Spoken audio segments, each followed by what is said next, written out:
Today mga idol, may bago tayong i-unbox. Ang media MOD pang GoPro Hero 8. And then light MOD pang GoPro 8 din siya. Ayan. Na nating buksan tong media MOD.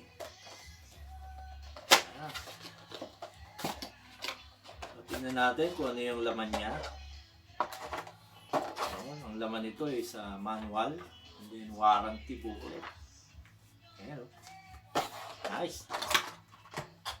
Oh, yun. So pala, ito ang laman niya. Ayan.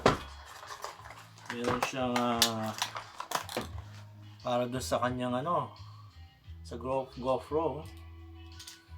Ayan, ang laman niya. Then ito yung pinaka niya, MOD. Ayan o, nice. Ganda.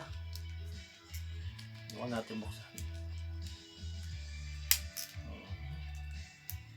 Ayun. Nice. Very, very nice oh. Ganda. Alright.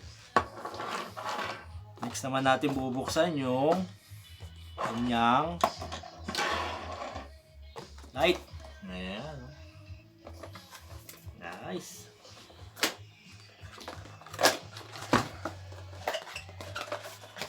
Ayan. Nice.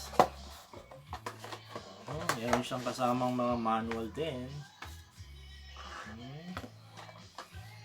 Tapos yun. Ito siya. So, tingnan nga natin kung ilaw. Hoy! Umilaw ah. Tingnan natin yung lakas niya.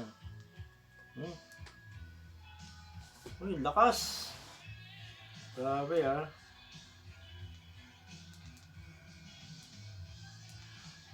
Uy, galing oh. Ay. Yun. So, may kasama siyang cover. Ayan. Very nice ah.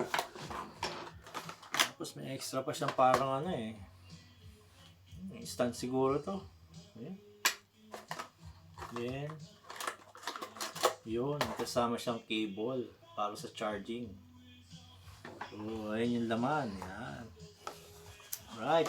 Pala, bumili rin ako ng ng SD card ng Samsung 256 gig. Medyo mahal. So, ayan. Try natin kapit yung MOD dito sa GoPro natin. Pagkabit niya, tatanggalin mo itong pinaka pinto niya. Ayan. And then, papasok natin dito. Ayan. Yun oh. Nice. Subukan natin ikabit itong ilaw niya. Tignan natin kung ganong kaganda. Yo. Pucha. Wow. So, pwede rin dito siya sa gilid. Kabit oh. Diba? Ganda. So, syempre, mas maganda siya ikabit dito. Taas. Ayan. Alright. Ganda. Kaya para sa mga kahit gabi, pwede mo siyang gamitin. Maliwanag na siya. Kasi pagka walang ilaw at gabi mo siya ginamit, madilim yung kuha. So ngayon, kaya binilang ko siya ng ganyang ilaw para sa pag sa gabi, maganda na yung kuha niya, maliwanag na. Subukan natin kabit dito sa stand niya. Ayan. Nice. Alright. Ayan o. Nice, very nice. So, yun lang mga idol. Yan ang binili natin para sa ating GoPro. Ganda, di ba?